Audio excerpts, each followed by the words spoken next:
السلام علیکم ورحمۃ اللہ وبرکاتہ۔ بسم اللہ الرحمن الرحیم۔ کتاب ملا حسن کا صفحہ نمبر 53 اور 54 ہے۔ مجلس برکات کا نسخہ ہے اور شرح کی عبارت ہے: الاول ان یفرض الامور الغیر المتناہیۃ الموجودۃ بالفعل المرتبۃ ترتیبا طبعیا او وضعیا او غیر ذلک۔ امور غیر متناہیہ کا وجود باطل ہے اور امور غیر متناہیہ کے بالفعل موجود ہونے کے ابطال پر کئی برہانیں پیش کی جاتی ہیں۔ ان برہانوں میں سے برہان تضعیف تو مصنف نے متن میں بیان کی ہے۔ شارح ملا حسن علیہ الرحمہ یہاں پر برہان تطبیق اور برہان تضعیف کا بھی تذکرہ کرتے ہیں۔ اولاً برہان تطبیق کا تذکرہ ملا حسن کرتے ہیں۔ شارح علیہ الرحمہ برہان تطبیق کا تذکرہ کرتے ہوئے کہتے ہیں کہ ہم فرض کرتے ہیں کہ امور غیر متناہیہ بالفعل موجود ہیں اور مرتب ہیں، ترتیب وار ہیں۔ ترتیب وار ہیں اس طرح سے کہ ان میں سے اول، ثانی، ثالث، رابع، خامس وغیرہ باقاعدہ متعین ہیں۔ وہ امور غیر متناہیہ اس طرح مرتب ہیں، ترتیب وار ہیں کہ اول، ثانی، ثالث، رابع، خامس وغیرہ سب کیا ہیں؟ متعین ہیں، سب علیحدہ علیحدہ ہیں۔ اب خواہ ان امور غیر متناہیہ میں ترتیب طبعی ہو۔ ترتیب کے طبعی ہونے کا مطلب یہ ہے کہ متأخر اپنے وجود میں متقدم کا محتاج تو ہو، لیکن متقدم متأخر کے وجود کے لیے علت تامہ نہ ہو بلکہ علت ناقصہ نہ ہو۔ جیسے ایک کا تقدم دو پر، یہ طبعی ہے کہ دو کا وجود تبھی ہوگا جبکہ ایک کا وجود ہوگا، تو دو اپنے وجود کے لیے ایک کا محتاج تو ہے لیکن ایک دو کے لیے علت تامہ نہیں ہے۔ یہ ہے ترتیب طبعی۔ تو خواہ ان امور غیر متناہیہ موجودہ بالفعل میں ترتیب طبعی ہو یا ان میں ترتیب وضعی ہو، یعنی وضع اور ذکر کے اعتبار سے ہو۔ مثلا ایک کا ذکر پہلے ہو، دوسرے کا اس کے بعد ہو، تیسرے کا اس کے بعد ہو، تو یہاں جو ترتیب ہے یہ ترتیب وضعی ہے۔ یا کوئی اور ترتیب ہو، مثلا ترتیب زمانی ہو، جیسے زمانے کے بعض اجزاء کا بعض دوسرے اجزاء پر جو تقدم ہے یہ تقدم زمانی، یہ ترتیب زمانی ہے۔ تو ہم فرض کریں کہ امور غیر متناہیہ موجود بالفعل ہیں اور وہ اس طرح مرتب ہیں، ترتیب وار ہیں کہ ان میں اول، ثانی، ثالث، رابع، خامس وغیرہ کی باقاعدہ تعیین ہو چکی ہے۔ تو جب یہ ترتیب وار ہیں، یہ امور غیر متناہیہ جو بالفعل موجود ہیں، جب یہ ترتیب وار ہیں تو ظاہر سی بات ہے ان کا ایک مبدا ہوگا۔ ان امور غیر متناہیہ میں سے ایک ایسا ہوگا جو سب سے پہلے ہوگا، جو اول کہلائے گا، جسے مبدا کہیں گے۔ تو یہ امور غیر متناہیہ کیا ہیں؟ یہ امور کیا ہیں؟ غیر متناہی ہیں، یعنی ان میں تسلسل ہے، غیر نہایہ تک یہ پہنچے ہوئے ہیں۔ تو ان امور غیر متناہیہ کا جو سلسلہ ہے، اس سلسلے کا کوئی نہ کوئی اول ضرور ہوگا، کیونکہ یہ ترتیب وار ہیں اس طور سے کہ ان میں اول، ثالث، رابع، خامس وغیرہ کی تعیین ہے۔ تو ان امور غیر متناہیہ کا جو سلسلہ ہے، اس سلسلہ کا جو اول ہے وہ مبدا ہوگا. تو اب ہم ان امور غیر متناہیہ کے سلسلے کا مبدا کو مانتے ہیں. ہم یہ مانتے ہیں کہ ان امور غیر متناہیہ کے سلسلے کا جو مبدا ہے وہ ہے. فرض کرتے ہیں مبدا ہم کو قرار دیں اور پھر اس مبدا کے جانب آخر میں جو ہے، یعنی دوسرے مرتبے میں جو ہے، اسے ہم با فرض کرتے ہیں. اور پھر جو با کے بعد دوسرے جانب دوسرے مرتبے میں ہے، یعنی تیسرے مرتبے میں ہے، یعنی جو ثالث ہے، اسے ہم جا فرض کرتے ہیں. پھر اس کے بعد والے کو دال فرض کرتے ہیں. پھر اس کے بعد والے کو ہا فرض کرتے ہیں. پھر اس کے بعد والے کو واو فرض کرتے ہیں. پھر اس کے بعد والے کو زا فرض کرتے ہیں ابجد کے لحاظ سے. تو ان امور غیر متناہیہ کا جو سلسلہ ہے، اس سلسلے کا مبدا ہم کو مانتے ہیں. پھر مرتبہ ثانیہ کو ہم با مانتے ہیں اور مرتبہ ثالثہ کو ہم جیم مانتے ہیں. اسی طرح مرتبہ رابعہ کو ہم دال مانتے ہیں. اسی طرح ہم غیر نہایت تک آگے بڑھتے رہیں گے.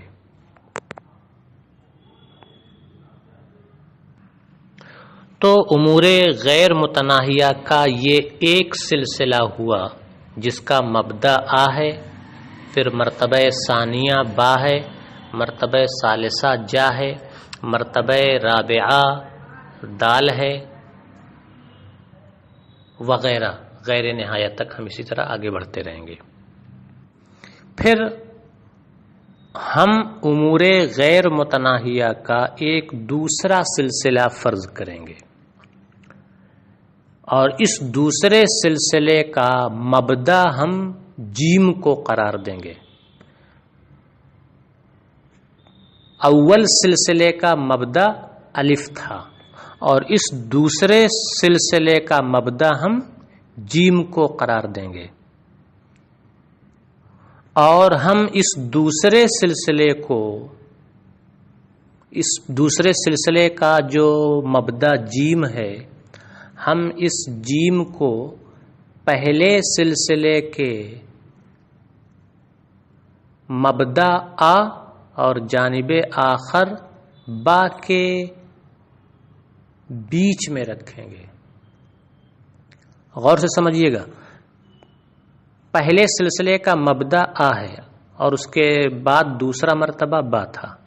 اب ہم ایک دوسرا غیر متناہی سلسلہ فرض کر رہے ہیں جس کا مبدا جیم ہے، لیکن ہم اس دوسرے سلسلے کو پہلے سلسلے کے نیچے رکھیں گے اور اس دوسرے سلسلے کا جو مبدا جیم ہے، اس جیم کو پہلے سلسلے کے مبدا الف اور جانب آخر یعنی مرتبہ ثانیہ با کے بیچوں بیچ تھوڑا نیچے رکھیں گے. دوسرے سلسلے کے مبدا جیم کو ہم پہلے سلسلے کے مبدا الف اور جانب آخر با کے بیچوں بیچ تھوڑا سا نیچے رکھیں گے. تو دوسرے سلسلے کا مبدا جیم یہ پہلے سلسلے کے الف اور با کے بیچوں بیچ ہوگا، بالکل درمیان میں ہوگا. اور اس دوسرے مرتبے اور اس دوسرے سلسلے میں بھی امور غیر متناہیہ ہوں گے، یعنی مبدا جیم ہوگا، پھر اس کے بعد اس میں دوسرا مرتبہ دال ہوگا اور تیسرا مرتبہ ہا ہوگا، چوتھا مرتبہ واو ہوگا، پانچواں مرتبہ زا ہوگا، اسی طرح غیر نہایت تک. تو چونکہ اس دوسرے سلسلے کا مبدا جیم پہلے سلسلے کے الف اور با کے بیچوں بیچ ہے، اس لیے پہلے سلسلے کے الف اور با کے درمیان جو فاصلہ ہے، جو گیپ ہے،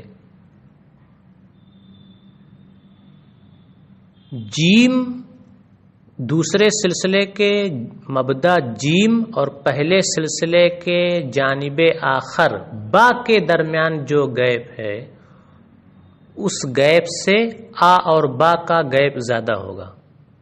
پھر سے سمجھیے گا، جب آپ آ اور با پہلے سلسلے کے آ اور با کے تھوڑا سا نیچے بالکل بیچوں بیچ جیم کو رکھیں گے، اور جیم کو رکھنے کے بعد اب آپ دیکھیں کہ دوسرے سلسلے کے جیم اور پہلے سلسلے کے با کے درمیان فاصلہ ہے، لیکن یہ فاصلہ کم ہے، اور آ الف اور با کے درمیان جو فاصلہ ہے وہ زیادہ ہے۔ پہلے سلسلے کے الف اور با کے درمیان جو فاصلہ ہے وہ زیادہ ہے، اور پہلے سلسلے کے با اور جیم کے درمیان جو فاصلہ ہے وہ کم ہے۔ اسی سے ثابت ہو جاتا ہے کہ پہلا سلسلہ یہ چونکہ زیادہ ہے اس لیے وہ کل ہے، اور دوسرا سلسلہ جو کم ہے یہ جز ہو جائے گا۔ تو یہ دوسرا سلسلہ پہلے سلسلے کا کیا ہوگا؟ جز ہوگا۔ جز کیوں ہوگا؟ اس کے بارے میں شارح کہتے ہیں کہ پہلے سلسلے کے با اور دوسرے سلسلے کے جیم کے درمیان جو فاصلہ ہے یہ پہلے سلسلے کے الف اور با کے فاصلے میں داخل ہے، کیونکہ پہلے سلسلے کے الف اور دوسرے سلسلے کے جیم کے درمیان جو فاصلہ ہے، اور پہلے سلسلے کے با اور دوسرے سلسلے کے جیم کے درمیان جو فاصلہ ہے، یہ دونوں فاصلے اس فاصلے میں داخل ہیں جو فاصلہ الف اور با کے درمیان ہے۔ تو جب یہ اس میں داخل ہیں تو جو داخل ہوتا ہے وہ جز ہوتا ہے، اور جس میں داخل ہوتا ہے وہ کل ہوتا ہے۔ تو پہلا سلسلہ کل ہوا اور دوسرا سلسلہ یہ جز ہوا۔ اب جب یہ ثابت ہو گیا کہ پہلا سلسلہ یہ کل ہے اور دوسرا سلسلہ جز ہے، تو اب ہم ان دونوں سلسلوں کے مختلف مراتب میں تطبیق دیں گے، یعنی پہلے سلسلے کے ایک مرتبے کے مقابل دوسرے سلسلے کے ایک مرتبے کو رکھیں گے، پھر پہلے سلسلے کے دوسرے مرتبے کے مقابل دوسرے سلسلے کے دوسرے مرتبے کو رکھیں گے، پھر پہلے سلسلے کے تیسرے مرتبے کے مقابل دوسرے سلسلے کے تیسرے مرتبے کو رکھیں گے، اور اسی طرح غیر نہایہ تک جائیں گے۔ اور یہ بھی یاد رکھیں کہ یہاں ہم ان دونوں سلسلوں کے مختلف مراتب کے درمیان جو تطبیق دیں گے، یہ تطبیق عقلی ہوگی، تطبیق بالحرکت یا تطبیق بالمحاذات نہیں ہوگی۔ یعنی ہم عقل میں پہلے سلسلے کے ایک مرتبے کے مقابل دوسرے سلسلے کے ایک مرتبے کو رکھیں گے، اندل عقل، صرف عقل میں کیا ہے، ایک سلسلے کے ایک مرتبے کو دوسرے سلسلے کے ایک مرتبے کے مقابل رکھیں گے۔ ہم ایسا نہیں کریں گے کہ دوسرے سلسلے کو حرکت دے کر کے پہلے سلسلے کے بالکل مقابل کر دیں۔ یاد رکھیں کہ تطبیق بالحرکت کا مطلب یہ ہے کہ ناقص کو بکل ہی حرکت دے کر کامل کے الف کی جہت میں کر دیا جائے تاکہ کامل کا مبدا اور ناقص کا مبدا ایک دوسرے کے بالمقابل ہو جائے، یا کامل کو حرکت دے کر ناقص کے مبدا جیم کی جہت میں کر دیا جائے، اس طرح کے دونوں بالکل ایک دوسرے کے مقابل ہو جائیں، اس کو کہتے ہیں تطبیق بالحرکت۔ تو ہم ایسا نہیں کریں گے کہ دوسرے سلسلے کو اٹھا کر کے پہلے سلسلے کے بالمقابل اس طرح رکھ دیں کہ پہلے سلسلے کا مبدا اور دوسرے سلسلے کا مبدا دونوں ایک دوسرے کے بالکل مقابل آمنے سامنے ہو جائیں، نہیں، ورنہ تو پھر کل نہ رہ جائے گا اور جز نہ رہ جائے گا، کامل نہیں رہ جائے گا اور ناقص نہیں رہ جائے گا۔ تو ایسا نہیں کریں گے کہ زائد کو اٹھا کر کے ناقص کے بالکل برابر اس طرح رکھ دیا جائے کہ دونوں کا مبدا ایک دوسرے کے مقابل ہو جائے، یا ناقص کو اٹھا کر کے زائد کے بالمقابل اس طرح رکھ دیا جائے کہ دونوں کا مبدا ایک دوسرے کے آمنے سامنے ہو جائے۔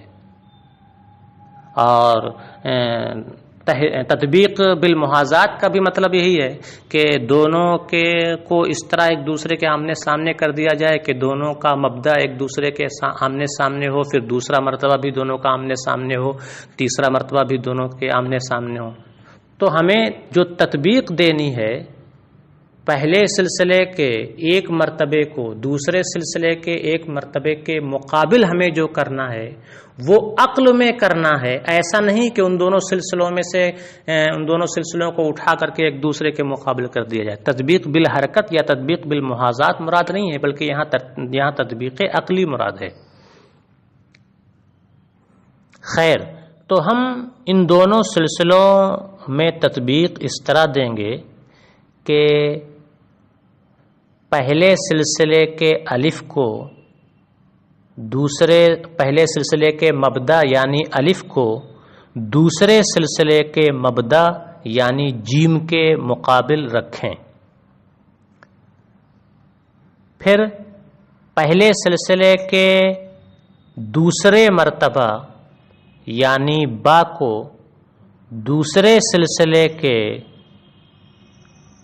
دوسرے مرتبے یعنی دال کے مقابل رکھیں، پھر پہلے سلسلے کے تیسرے مرتبہ یعنی جیم کو دوسرے سلسلے کے تیسرے مرتبہ یعنی ہا کے مقابل رکھیں، اور اسی طرح ہم پہلے سلسلے کے ہر ایک مرتبے کو دوسرے سلسلے کے ایک مرتبے کے مقابل رکھتے چلے جائیں غیر نہایت تک۔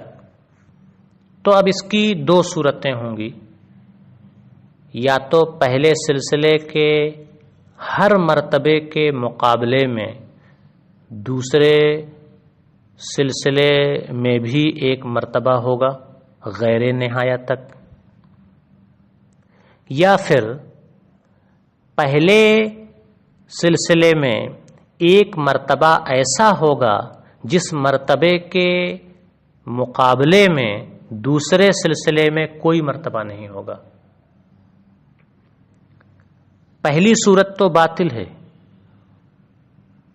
کیونکہ ہم نے یہ مانا ہے کہ پہلا سلسلہ کل ہے اور دوسرا سلسلہ جز ہے، تو اگر ان دونوں سلسلوں کے ہر مرتبے کے مقابل اگر ان دونوں سلسلوں میں سے پہلے سلسلے کے ہر مرتبے کے مقابل دوسرے سلسلے میں بھی ایک مرتبہ موجود ہو تو پھر کل اور جز میں مساوات لازم آئے گی، اور کل اور جز میں مساوات ہو جائے تو اجتماع نقیضین لازم آئے گا، اور اجتماع نقیضین یہ کیا ہے؟ محال ہے، لہذا پہلی صورت کیا ہو گئی؟ باطل ہو گئی، اور جب پہلی صورت باطل ہو گئی تو دوسری صورت ثابت ہو گئی، یعنی پہلے سلسلے میں ایک مرتبہ ایسا ہے جس مرتبے کے مقابل میں دوسرے سلسلے میں کوئی مرتبہ نہیں ہے۔ تو اس صورت میں پہلا سلسلہ دوسرے سلسلے پر ایک متناہی مرتبے کے مقدار زائد ہوگا، کیونکہ پہلے سلسلے میں ایک مرتبہ کیا ہوگا؟ زائد ہوگا، اور وہ مرتبہ کیا ہے؟ متناہی ہے۔ تو اس دوسری صورت میں پہلا سلسلہ دوسرے سلسلے پر ایک متناہی مرتبے کے مقدار کیا ہوگا؟ زائد ہوگا۔ ایک متناہی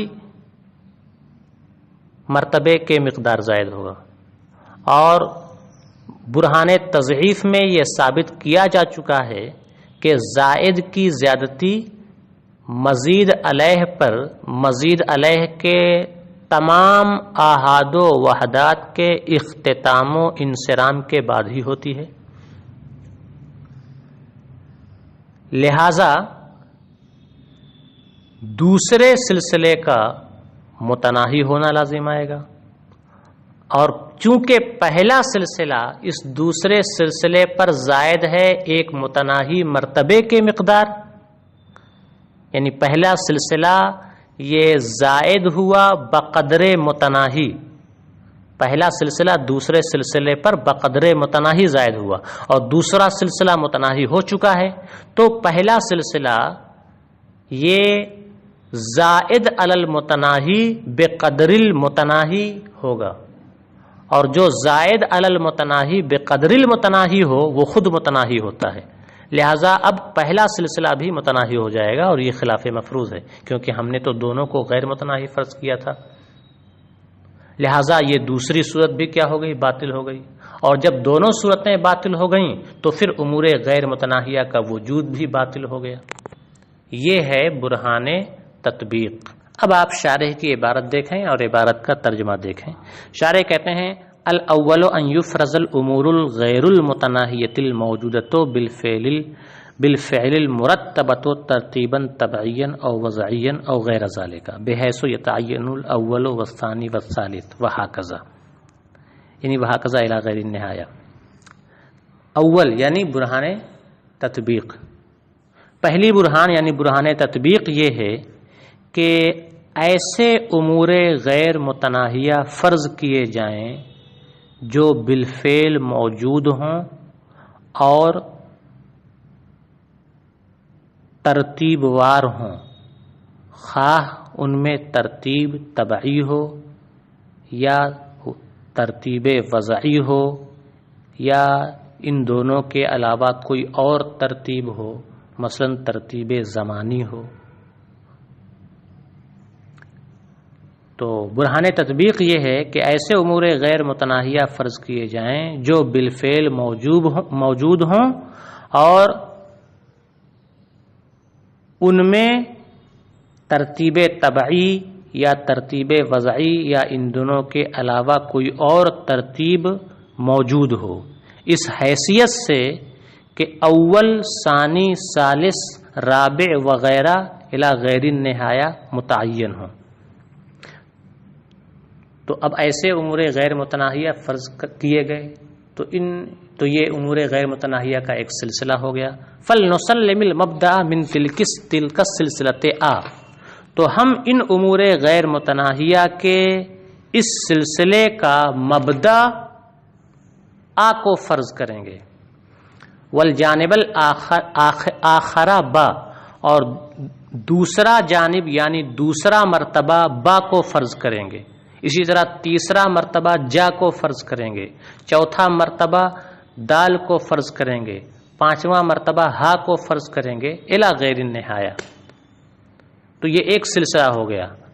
اب اس کے بعد ایک دوسرا سلسلہ بھی فرض کریں گے جس کا مبدا الف نہیں ہوگا، اب اس کا مبدا کیا ہوگا؟ جیم ہوگا، اسی کے بارے میں کہہ رہے ہیں ثم نفرز منہا جا، پھر ہم اس سلسلے سے ایک اور سلسلہ علیحدہ کریں گے، اس سلسلے سے ایک اور سلسلہ کیا کریں گے؟ علیحدہ کریں گے، اور اس سلسلے کا مبدا جیم کو قرار دیں گے، اور اس دوسرے سلسلے کو ہم کہاں رکھیں گے؟ پہلے سلسلے کے الف اور با کے درمیان رکھیں گے، اسی کے بارے میں کہتے ہیں ثم نفرز منہا جا۔ حاشیے میں لکھا ہوا ہے 4 نمبر میں اے بینا الف و با، تو ترجمہ ہوگا پھر ہم اس سلسلے سے اس سلسلے کے الف اور با کے درمیان، پھر ہم اس سلسلے سے اس سلسلے کے الف اور با کے بیچوں بیچ جیم کا سلسلہ نکالیں گے. پھر ہم اس سلسلے سے ایک دوسرا سلسلہ اور نکالیں گے جس کا مبدا جیم ہوگا، تو یہ جیم کا سلسلہ ہوگا. اور یہ کہاں ہوگا؟ الف اور با کے بالکل بیچوں بیچ، تھوڑا نیچے رکھ دیں گے. ثم نفرز منہا جا، پھر ہم اس سلسلے سے اس سلسلے کے الف اور با کے بیچوں بیچ جیم کا سلسلہ علیحدہ کریں گے، جیم کا سلسلہ نکالیں گے. یعنی اس دوسرے سلسلے کا مبدا کیا ہوگا؟ جیم ہوگا. تو جب اس سلسلے کا مبدا جیم ہوا تو اس سلسلے کا دوسرا مرتبہ دال ہوگا ابجد کے لحاظ سے، کیونکہ جیم کے بعد دال آتا ہے، پھر دال کے بعد ہا آئے گا، پھر ہا کے بعد واو آئے گا، پھر واو کے بعد زا آئے گا، پھر زا کے بعد حتی بڑا ہا آئے گا، پھر تو آئے گا، پھر یا آئے گا. خیر، تو اب ہم دوسرا سلسلہ نکالیں گے پہلے سلسلے سے، اور اس سلسلے کو کہاں رکھیں گے؟ پہلے سلسلے کے الف اور با کے بالکل بیچوں بیچ، اور اس کا مبدا جا ہوگا اور جانب آخر یعنی اس کا دوسرا مرتبہ ہم دال ہوگا، اور تیسرا مرتبہ ہا ہوگا، چوتھا مرتبہ واو ہوگا. ثم نفرز منہا جا، پھر ہم اس سلسلے سے اس سلسلے کے الف اور با کے بیچوں بیچ جیم کا سلسلہ نکالیں گے.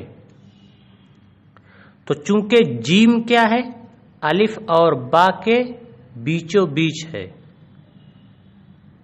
تو چونکہ جیم یہ الف اور با کے بیچوں بیچ ہے، اس لیے جیم اور با کے بیچ یعنی دوسرے سلسلے کا جیم اور پہلے سلسلے کا با، تو جیم اور با کا جو فاصلہ ہے ظاہر سی بات ہے وہ الف اور با کے فاصلے کا جز ہوگا، اس سے کم ہوگا. تو یہ دوسرا سلسلہ پہلے سلسلے کا جز ہو جائے گا. پہلا سلسلہ کل ہوگا اور دوسرا سلسلہ جز ہوگا. اسی کے بارے میں کہتے ہیں فجا با جزء من آبا، تو جا با یہ آبا کا جز ہوگا، یعنی پہلے سلسلے کا الف اور با اس کے درمیان جو فاصلہ ہے وہ فاصلہ زیادہ ہے، اور جو دوسرے سلسلے کا جیم ہے اس جیم اور پہلے سلسلے کے با کے درمیان جو فاصلہ ہے وہ کم ہے. تو جیم کا سلسلہ کیا ہو جائے گا؟ جز ہو جائے گا، اور الف کا سلسلہ یہ کل ہو جائے گا. فجا با جزء من آبا، تو جا با آبا کا جز ہوگا، وہ آبا کل ہو اور آبا کل ہوگا. ضرورت دخول آجا و جابا فی ہے، کیونکہ یہ بالکل بدیہی ہے کہ آجا اور جابا یہ آبا میں داخل ہیں. جب ہم نے جیم کو الف اور با کے درمیان رکھا ہے تو الف اور جیم کے درمیان جو فاصلہ ہے اور جیم اور با کے درمیان جو فاصلہ ہے، یہ الف اور با کے درمیان جو فاصلہ ہے اس میں دونوں داخل ہیں. الف اور جیم کے درمیان کا فاصلہ اور جیم اور با کے درمیان کا فاصلہ، یہ دونوں فاصلے داخل ہیں الف اور با کے فاصلے میں. تو الف اور جا اور یوں ہی جیم اور جیم کہیں الف اور جیم اور با، یہ دونوں الف اور با میں کیا ہوں گے؟ داخل ہوں گے. اب ہم کیا ہے، تو یہاں دو سلسلے ہوئے، پہلا سلسلہ الف سے شروع ہے اور دوسرا سلسلہ جیم سے شروع ہے. تو پہلا سلسلہ کل ہوا اور دوسرا سلسلہ جز ہوا. اب ہم پہلے سلسلے کے ہر مرتبے کے مقابلے میں دوسرے سلسلے کا ایک مرتبہ رکھیں گے.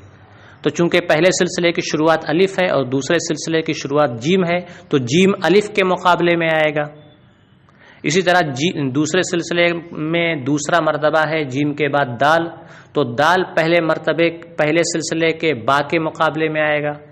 پھر دوسرے سلسلے کا جو ہا ہے وہ پہلے سلسلے کے تیسرے مرتبے جیم کے مقابلے میں آئے گا. اسی طرح غیر نہایت تک. فَإِذَا أَطْبَقْنَا آ عَلَى جا، پھر جب ہم ان دونوں سلسلوں میں تطبیق دیں گے تو آ کو جیم کے مقابلے میں رکھیں گے، بے معنی ایقاء المرتبت بے ازاء المرتبت، اس معنی کر کہ پہلے سلسلے کے ایک مرتبے کو دوسرے سلسلے کے ایک مرتبے کے مقابلے میں واقع کریں گے، لا بالحرکت ولا بإيقاع المحاذات، نہ کہ تطبیق بالحرکت دیں گے یا تطبیق بالمحاذات دیں گے، بل بأن يحكم العقل حكما صحيحا واقعيا بأن في السلسلة الأولى عن سلسلة الكل مبدأ كما في سلسلة الجزء مبدأ جیم، بلکہ اس طور سے کہ عقل اس بات کا حکم صحیح واقعی لگائے، بلکہ اس طور سے کہ عقل اس بات کا صحیح اور واقعی فیصلہ کرے کہ پہلے سلسلے یعنی سلسلہ کل میں ایک مبدا ہے یعنی الف، جس طرح سلسلہ جز میں ایک مبدا ہے یعنی جیم، وَأَنَّ فِي السِّلْسِلَةِ الْأُولَى ثَانٍ كَذَلِكَ فِي الثَّانِيَةِ ثَانٍ، اور یہ کہ پہلے سلسلے میں ایک دوسرا مرتبہ ہے، اسی طرح دوسرے سلسلے میں بھی ایک دوسرا مرتبہ ہے جو اس کے مقابل ہے، وَهَكَذَا يَحْكُمُ الْعَقْلُ بِوُجُودِ تَعْيِينِ الْمَرَاتِبِ بِسَبَبِ التَّرْتِيبِ فِي الثَّالِثِ وَالرَّابِعِ، اور اسی طرح عقل ثالث اور رابع خامس وغیرہ میں بھی ترتیب کے وجود کے سبب مراتب کی تعیین کے وجود کا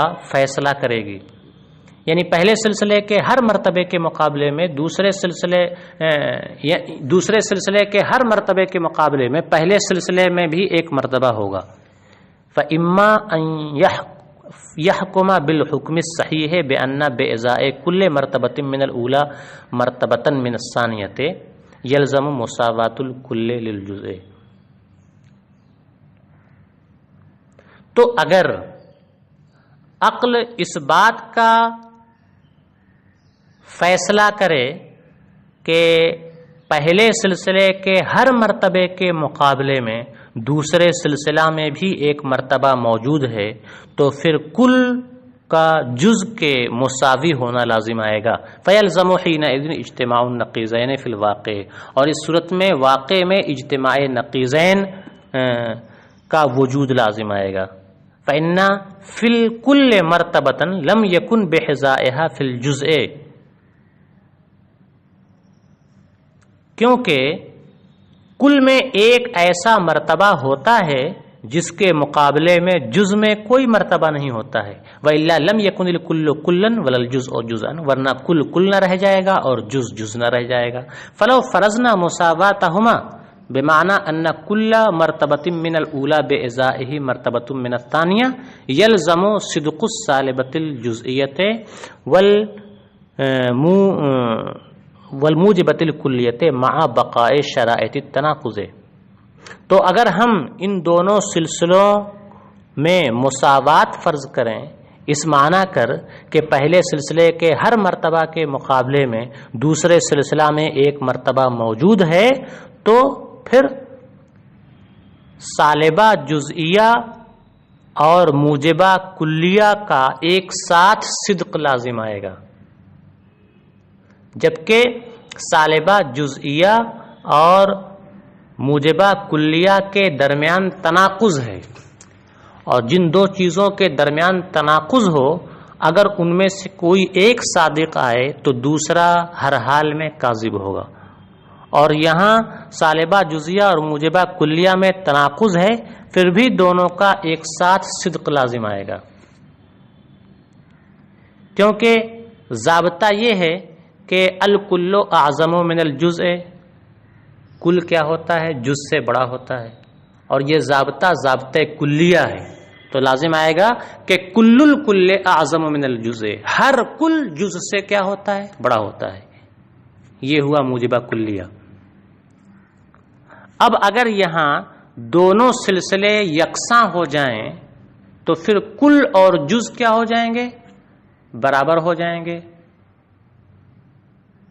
تو سالبہ جزیہ بھی صادق آئے گا، یعنی بعض الکل لیس بأعظم من الجزء، بعض کل ایسے ہوتے ہیں جو جز سے بڑے نہیں ہوتے ہیں، جیسا کہ یہاں پر دونوں سلسلوں میں سے ایک کل ہے اور ایک جز ہے، اور یہاں کیا ہے، کل بڑا جز سے نہیں ہے بلکہ دونوں برابر ہیں۔ تو موجبہ کلیہ کیا ہوا، کل الکل اعظم من الجزء، ہر کل کیا ہوتا ہے، جز سے بڑا ہوتا ہے، اور سالبہ جزیہ کیا ہے، بعض الکل لیس بأعظم من الجزء، بعض کل جز سے بڑا نہیں ہوتا ہے۔ تو یہاں دونوں صادق آ رہے ہیں، جب کل اور جز برابر ہو گئے تو یہ بات بھی صادق آ رہی ہے کہ ہر کل کیا ہوتا ہے، جز سے بڑا ہوتا ہے، کیونکہ ضابطہ حق کا ہے، اور چونکہ یہاں جز کیا ہے، کل کے مساوی ہو گیا ہے، اس لیے یہ سالبہ جزیہ بھی صادق آ گیا کہ بعض الکل لیس بأعظم من الجزء، بعض کل کیا ہوتا ہے، جز سے بڑا نہیں ہوتا ہے۔ تو دونوں کے درمیان تناقض ہے، اور تناقض میں کیا ہے، ایک کا صدق دوسرے کے کذب کو مستلزم ہوتا ہے، اور یہاں کیا ہے، چونکہ کل اور جز دونوں سلسلے مساوی ہو گئے ہیں، اس لیے تناقض کے شرائط کے پائے جانے کے باوجود موجبہ کلیہ اور سالبہ جزیہ دونوں کا صدق لازم آ رہا ہے، اور یہ محال ہے۔ اسی کے بارے میں کہتے ہیں تو اگر ہم ان دونوں میں مساوات فرض کریں تو سالبہ جزیہ اور موجبہ کلیہ دونوں کا صدق لازم آئے گا شرائط تناقض کے پائے جانے کے باوجود۔ فإن بعد الانطباق بالمعنى المذکور، کیونکہ اگر یہ مان لیا جائے کہ کل کے ہر مرتبے کے مقابل جز میں بھی ایک مرتبہ موجود ہے، تب بھی تو کل ہی نہ ہے اور جز ہی نہ ہے، تو انطباق کے بعد بھی کیا ہے، کل کا مفہوم پایا جا رہا ہے اور جز کا مفہوم پایا جا رہا ہے، پھر بھی دونوں میں مساوات لازم آ رہا ہے۔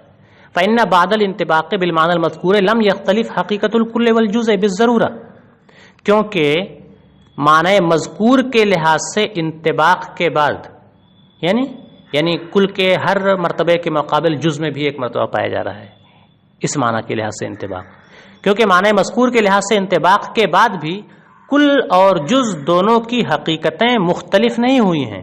فکما فی اول الامر بینہما تفاوت کذالک بعد الانطباق، تو جس طرح اول امر میں کل اور جز کے درمیان تفاوت ہے، اسی طرح معنی مذکور کے لحاظ سے انطباق کے بعد بھی کل اور جز کے درمیان تفاوت موجود رہے گا، اور جب تفاوت موجود ہے اور کل اور جز کی حقیقت مختلف نہیں ہوئی ہے تو پھر سالبہ جزیہ اور موجبہ کلیہ دونوں کا صدق لازم آئے گا، کیونکہ تناقض کے شرائط پائے جا رہے ہیں، اور یہ محال ہے کہ سالبہ جزیہ اور موجبہ کلیہ دونوں صادق ہو جائیں۔ وَإِمَّا أَلَّا يَحْكُمَ الْعَقْلُ بِوُقُوعِ كُلِّ مَرْتَبَةٍ مِّنَ الْأُولَى بِإِزَاءِ الثَّانِيَةِ، اور یا تو عقل یہ فیصلہ کرے گی کہ پہلے سلسلے کے ہر مرتبے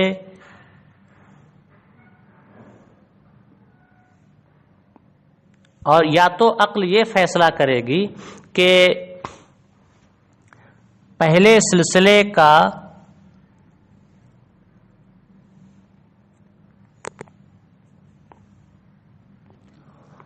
اور یا تو عقل اس بات کا فیصلہ نہیں کرے گی کہ پہلے سلسلے کے ہر مرتبے کے مقابل دوسرے سلسلے میں بھی ایک مرتبہ پایا جا رہا ہے، بلکہ عقل یہ فیصلہ کرے گی کہ پہلے سلسلے میں ایک مرتبہ ایسا ہے جس کے مقابل دوسرے سلسلے میں کوئی مرتبہ نہیں ہے۔ تو یا تو عقل پہلے سلسلے کے ہر مرتبے کا دوسرے سلسلے کے ہر مرتبے کے مقابلے میں وقوع کا حکم نہیں لگائے گی، فالاول زائد علیہ بمرتبۃ متناہیۃ، تو پہلا سلسلہ دوسرے سلسلے پر ایک متناہی مرتبے کے مقدار زائد ہوگا، اور یہ زیادتی کہاں ہوگی؟ مزید علیہ کے تمام احاد و وحدات کے اختتام و انصرام کے بعد، والزیادۃ بعد انصرام جمیع احاد المزید علیہ، اور یہ زیادتی مزید علیہ کے تمام احاد کے اختتام و انصرام کے بعد ہوگی۔ فالثانی متناہن، تو پھر جب تو لازم یہ آئے گا کہ دوسرے سلسلے کے تمام احاد و وحدات ختم ہو جائیں، اور یہ اختتام کیا ہے، اس کے تناہی کا تقاضا کرتی ہے تو دوسرا سلسلہ متناہی ہو جائے گا. فالثانی متناہن تو دوسرا سلسلہ متناہی ہو جائے گا. والاول انما یزید علیہ بقدر متناہن اور پہلا سلسلہ اس دوسرے سلسلے پر ایک متناہی مقدار پر زائد ہے. فہو ایضا متناہن تو وہ بھی کیا ہوگا متناہی ہو جائے گا کیونکہ جو متناہی پر بقدر متناہی زائد ہو خود بھی متناہی ہوتا ہے. فیظہر الخلف تو خلاف مفروض لازم آئے گا کیونکہ ہم نے تو یہ فرض کیا تھا کہ دونوں کیا ہیں غیر متناہی سلسلے ہیں اور ان کا متناہی ہونا لازم آیا.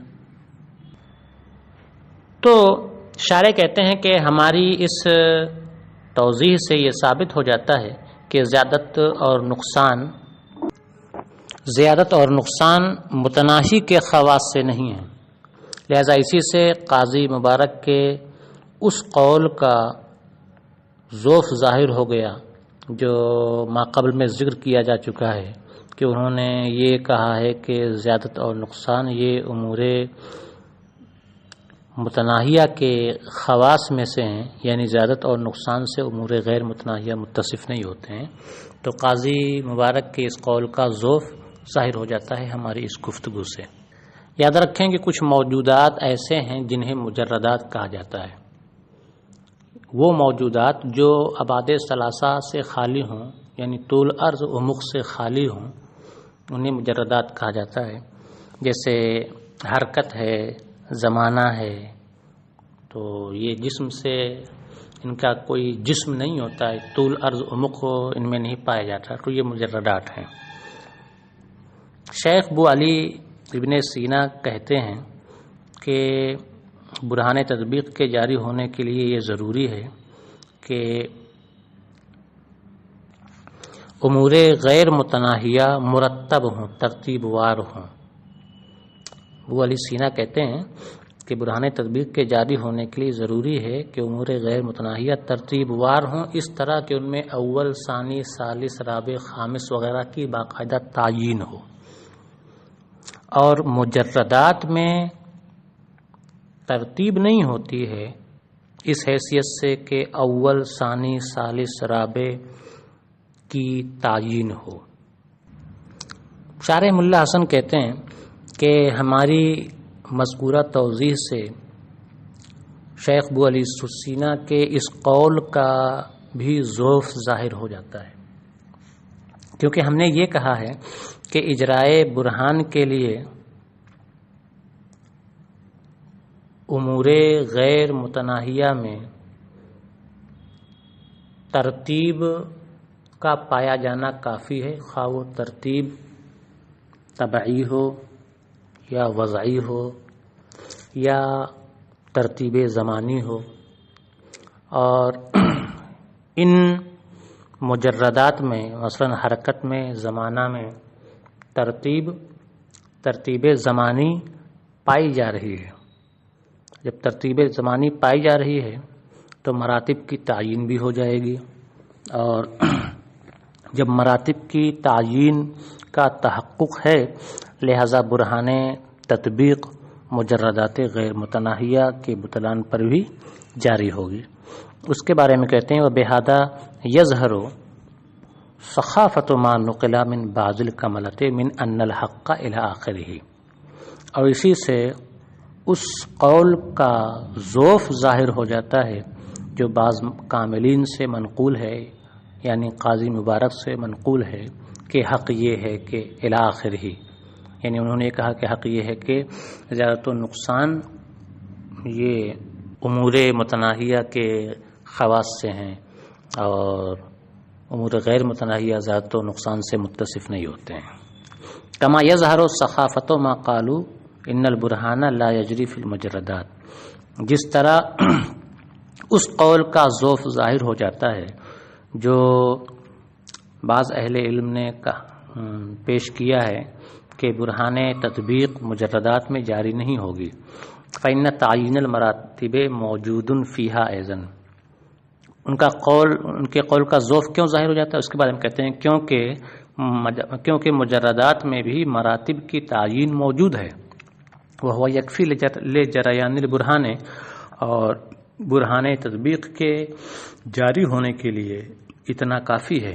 وہذا البرہان مما یعول علیہ، اور یہ برہان تطبیق ایسی برہان ہے جس پر اعتماد کیا جا سکتا ہے، وقویہ علیہ اعتمادی، اور اس پر میرا اعتماد مضبوط ہے، وفرضنا اجراءہ فی المفصلات، اور ہم نے منفصلات میں برہان تطبیق کا اجرا فرض کیا، کہ ہم نے یہ کہا کہ ایسے امور غیر متناہیہ فرض کیے جائیں جو ترتیب وار ہوں کہ ان میں اول، ثانی، ثالث کی تعیین کی جا سکتی ہو، تو جن میں اول، ثانی، ثالث کی باقاعدہ تعیین کی جا سکتی ہو وہ منفصلات ہی ہوں گے، جیسے آ با جا ہم نے فرض کیے۔ تو کہہ رہے ہیں کہ اس سے یہ نہ سمجھا جائے کہ صرف منفصلات ہی میں برہان تطبیق کا اجرا ہو سکتا ہے، متصلات میں نہیں ہو سکتا۔ ہم نے تو صرف متعلم کی آسانی کے پیش نظر منفصلات میں اس برہان تطبیق کا اجرا کیا ہے، ورنہ برہان تطبیق کا اجرا جس طرح منفصلات میں ہوتا ہے اسی طرح متصلات میں بھی ہوتا ہے۔ وفرضنا اجراءہ فی المنفصلات تسہیلا علی المتعلم، اور ہم نے متعلم کی تسہیل کے پیش نظر منفصلات میں برہان تطبیق کا اجرا فرض کیا ہے، وأجریا فی المتصلات ایضا بالطریق المذکور، حالانکہ برہان تطبیق کا اجرا بطریق مذکور متصلات میں بھی کیا جا سکتا ہے، ولا نطول الکلام بذکرہ، اور ہم اس کا تذکرہ کر کے یہاں گفتگو کو طویل نہیں کریں گے، اس لیے ہم متصلات میں برہان تطبیق کا اجرا نہیں کریں گے۔ یہ شارح کی گفتگو ہوئی، آج کا سبق یہیں پر مکمل ہوتا ہے۔ السلام علیکم ورحمۃ اللہ وبرکاتہ۔